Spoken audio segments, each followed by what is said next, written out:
What's up, guys? I know, another video in just a few short hours. It's crazy. I have a consistent upload schedule. I'm gonna try and post some more videos this week, just some random stuff that I was thinking about, think I could do a video on, whatever, just to get more content on the channel, because I know I've been slacking lately. But you saw the thumbnail, you saw the title. Today I'm gonna be going through some of my favorite figures so far this year, because we're halfway through the year now. We're halfway through 2025. I just said that. So a lot of great figures came out this year. I haven't gotten every single one of them, obviously, but I've gotten a decent bit, and I wanted to go through some of the figures that I really liked this year and that I really enjoy and think deserve the spotlight. There were other figures that I just couldn't remember if came out this year, like this Ultimate Triple H. This obviously isn't Triple H anymore. It's Buddy Matthews. But I don't remember if this came out this year. If it did, this would get an honorable mention spot, because I really like the torso and everything. But let's get in. I'm going to go through. I probably should have lined these up and thought about it first before. Let's just pull the figures out, and then afterwards I'll rank them. That sounds better. So first up is this Elite 114 Chase Randy Orton. This isn't straight out of the box. I got this in a fodder lot. If you saw the last video, I think I showed it, because it was just a random clip from a couple months ago. But I got this Randy Orton from Mania Figs, popped the head sculpt on there, threw some boots, called it a day. I really like this new torso for Randy, but this is most likely gonna end up an honor mention, I'm not gonna lie, because they just haven't given him the bigger arms yet, and they really need to. I'm working on a method to make single jointed arms double jointed, so hopefully I can do that and make that work, and then I can give this Randy some better arms and everything, so I really hope so. But either way, this Randy's a great figure.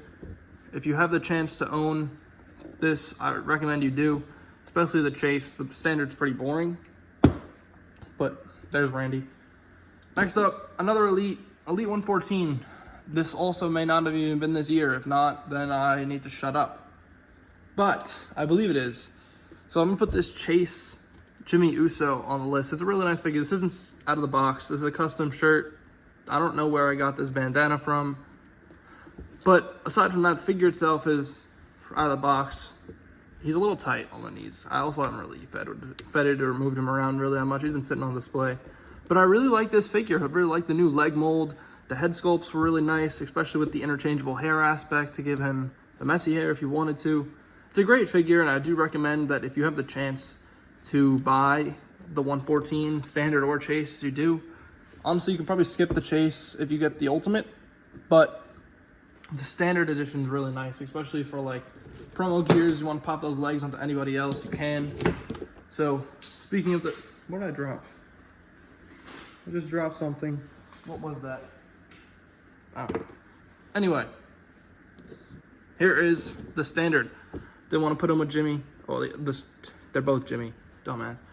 But yeah, this one also isn't stock. I swapped the Elite 50-something head sculpt on there just to 64, I think. Elite 64 Jimmy head. Just to give them some more options on the shelf, because they all look the same. So everything I said for that one goes for that. The leg mold's great. The new things you got going on over there is great. And then Jey Uso, I talked about this on yesterday's video. This Jimmy's nice. I really like the shininess of the pants here. The knees are a little different in color. It's a little bit better in person than on camera. It's a little bit of different color, but honestly, it's not really too noticeable. This Jimmy's really nice. The no yeet shirt, it's got some pretty good quality. I do have my custom one there, so you can compare the two. They're pretty similar. This one's no is a little bit bigger and more tilted than this one. And this is a bit more of a pure red color, while this is more leaning into like an orange. So I think I do like the color on this one better. And the logo could be a little bit more faded into the shirt there, compared to Mattel's, where it's pretty much non-existent, like a line there. But I don't really like the color of this shirt. But I do like the accessories. I do really like the alternate heads it came with and everything. So this Jimmy, most of the Jimmy releases this year, I was debating putting the green shorts re-release on this list as well, because I got that. I do really like that. Mattel rarely misses with Uso figures. They do really well with them. And speaking of Let's go with Jimmy, is this Ultimate Jey. This vest is really nice to get because he wears these vests a lot, so it's cool to finally get one in figure form. Finally awesome. It's really awesome to finally get the E-glasses as well. I hate this arm, though. I don't like that it says Yeet on the back. I would have rather it said here. I think that's accurate to where he actually wore it, but I just think it looks pretty stupid. But the leg mold's nice, not as stiff as the previous ones. I do wish he had some sort of calf cut, though, so that kind of sucks. But I do have the white shoes version. I don't have the black shoes. I think the white ones are accurate to the event. The black ones also just look odd, in my opinion. They don't look right on the figure. I don't really know the best way to describe it. But moving on from the Usos is another Ultimate that I think I wouldn't have bought myself. I got in a lot, but I am glad that I have it because I really like this figure. Otherwise, it wouldn't be on this list. It's the Target exclusive Legends Hulk Hogan. I don't really own many Hogans. I have the first Ultimate, I think Ultimate Wave 12, 13, something like that with Mr. T, and that's it. I know MDT and a couple other people were complaining that they switched the formula on this guy. I wouldn't really know because, like I said, I only have one other Hogan Ultimate because I felt like I have one Hogan, I have them all. So, yeah, I like this figure. I do think this is one of the best Ultimates that they've released this year, at least that I've purchased. So if you have a chance to grab this, especially being that like Target clearances a lot of Legend stuff frequently, recommend you get it. It moves around real nice, has really good head sculpts and likenesses to Hogan. So yeah. Next up, back to Elite 114 is this Bron Breaker from this wave. I honestly don't think it's from this year, but I got this year. But anyway, Bron Breaker. I'm probably going to keep the 114 list off into the honorable mentions because I don't think it's from this year. I think it's from like December last year. But anyway, let me shut up now. Bron Breaker, it has some great movement to it. Really good likeness. His head sculpt is spot on. It's perfect. So yeah.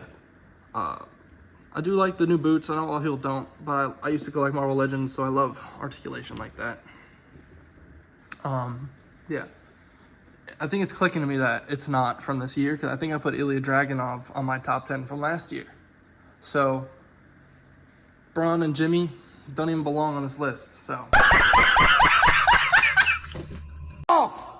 It's a direction you can fuck! I'm low-key kind of stupid. Anyway, moving on, back to Ultimates, is the Ultimate Edition Finn Balor. This figure is great. Both versions. I have the standard and the chase. I put the chase here. I know a lot of people would swap it for the standard, being that it's in a white attire, it's a different gear. But honestly, I like this one better. I do. I know it's plain and it's black and whatever, but like the white gear, it looks great. But this one just has like a menacing look to him, and it just looks more intimidating than the white one. And personally, I'd rather use this one in the Fed as well, being that it matches better with my other Ultimates and my other Judgment Day figures, like the Damian Priest that I'm gonna bring up now. This Damian Priest is a great figure. Like, look at that. That's crazy.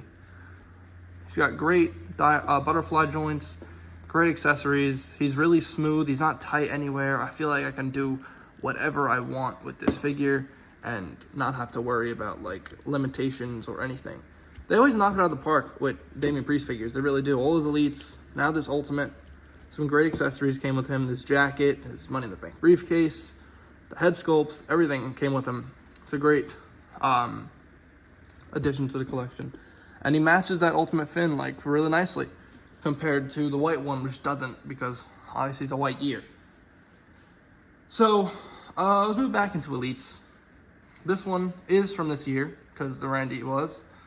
Elite 115, 116, 1 something, AJ Styles. I know this is probably going to be on a lot of people's worst figures of the year, but for me personally, I genuinely enjoyed this figure. I don't think it's deserving of an elite figure and attire because he only wore this for like a few weeks and then moved back to the tights. So I really wish this would have been the Royal Rumble attire. But honestly, I do like this torso for AJ. At first, I thought he could use the bigger arms, but the more that I've messed around with him, and I don't mind it as much. I do think he deserves bigger arms. but I don't think it's the worst thing in the world. I do like the arms, I do like the torso, and I do really like this head sculpt. Mine has a scuff here, but I do really like this figure. It's definitely not top 10 worthy, but it definitely deserves like some flowers and being talked about, as it's a great figure. It really is. And like, I got it for $11 at Walmart. It was on sale. I said, hell yeah. So on sale, 100% worth the pickup. $25 full price? No. Moving on. Another recency bias, but I feel like this is going to be on a lot of people's list this year, not just mine. This Amazon exclusive John Cena. I think it's pretty much perfect head to toe. Like I know it's missing a lot of logos. Missing that, it's missing on the hat here. It's missing all the jersey logos and the names and the team name and like everything there. All the logos on this figure aren't there. I forgot which one it was. One of these missing a Super Mario logo on the armband. I would have liked if they could have put like some fake logo or something there. Maybe like a John Cena looking like a Mario or something. They definitely could have gotten away with something there because they've done it before, right? Jazzwares has done it with CM Punk. They've done things like this before. They could have done some sort of logo to make it look better, but I can understand some people rathering it blank so they could add their own logos, whatever. But this figure is great. I do like the dry brushing on the jeans. Like, it's a really nice attempt there, and they did a great job. The torso, not the greatest. I know a lot of people don't like that torso, me including. But covering it up, it looks great. And really round this out, and just give a quick Kurt Angle. I do like this figure a lot. I think everything from the neck down is good. I hate this head sculpt. I know a lot of people like it. I hate it. I don't think it looks like Kurt Angle, like, at all. So, fight me, I guess. And with the Seth Rollins, it's a great gear. I love this gear. A lot of people didn't like that they went with a non-kick pad Seth, but I like getting other sets like this. Especially great gears like this. I made a custom of this gear, but it's so wobbly at the legs. That sucks. And it's not just me. A lot of people have had that issue. So, yeah. And finally, how could I end the list without putting the Ultimate Stone Cold here? Best figure by far of this year so far. Obviously, you have to wait till the end of the year to see what the best one is, but this has a really high chance of being number one. So, that being said, number one, I'm definitely putting Cena at 2. I really, really enjoy this figure. 2, I'm putting Damian Priest. Not Damian Priest. I'm putting Jey Uso at 3. And there goes everybody. Jesus. You know what? I'll see you next clip. So there you go. There's my top 10. Number 1, Stone Cold. 2, Cena. 3, Jey. 4, Finn. 5, Damian. 6, Jimmy. 7, Hulk Hogan. 8, Kurt Angle. 9, Randy Orton. And Seth is number 10. Didn't take a lot of thinking about it, honestly. I knew what my top 5 were, and the rest I kind of just filled in the spots. The Jimmy Elites and the Bron Breaker I don't think are even from this year, so I probably should have looked that up first. So they weren't really going to make the top 10. And AJ Styles was definitely a very good figure, but it's not top 10 deserving, at least so far. We'll see at the end of the year when I redo the list and see everything, but yeah. Anyway, that's it. Thank you guys for watching. I'll see you in the next video. Peace out. Leave a like, subscribe, and bye-bye.